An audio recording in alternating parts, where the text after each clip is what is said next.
Pojď sem. Pane. A ukaž se. To mám ukázat, pane. To jsem ti řekl, že máš předvést. Kvák! Bez zvuku. To je zelený. To by to mohla být třeba ještěrka. Zvolený ork, to nepoznáte? No tak snaž se! Já už vím, co to je. To je půl ork, který hraje žábu. Správně, máme prvního. Běž zpátky do brlohu. On si vešky to bude vidět. Další nám předvede tento půl ork. Dělej!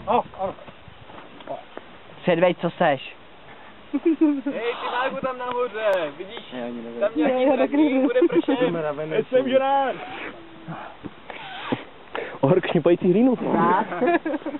Mágové, ukažte se. Sice jste se dostali na univerzitu, tak musíte vědět, co to je. Peťák. Teď to pozná každý chlupák. Ne?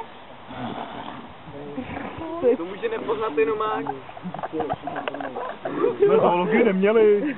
Samozřejmě se tady můžete přidat. Ukažte se, že jste chytřejší než mágové, což určitě nejste. To je ten, já už vím, kdo to je, no, jak on se jmenuje. Určitě je to něco, co se dá spálit. Takový dlouhý. Mravenečník, jo. Tak to stejně teda nepotěší. Za to budete do konce týdne umývat latríny. My máme latríny. Je to strašně píš. Ty jo, říkal bych, že už jsi spal. Mág se úplně tupíš. Já to si zahrávám, až budu bez cigára.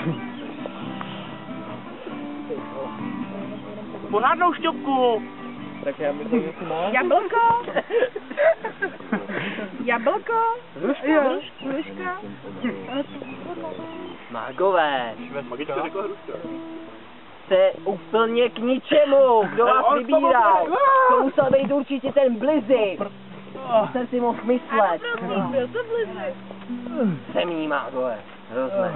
A poslední. Jo,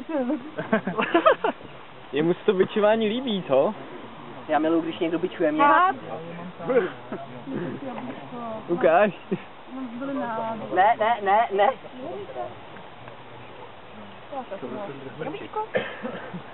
To bylo jako všechno. Dobrá tedy, co ještě dále? Myslím si, že tento výcvik byl naprosto k ničemu, protože mágové jsou naprosto k ničemu. Víte, jak blbě se to kouká z té vešky?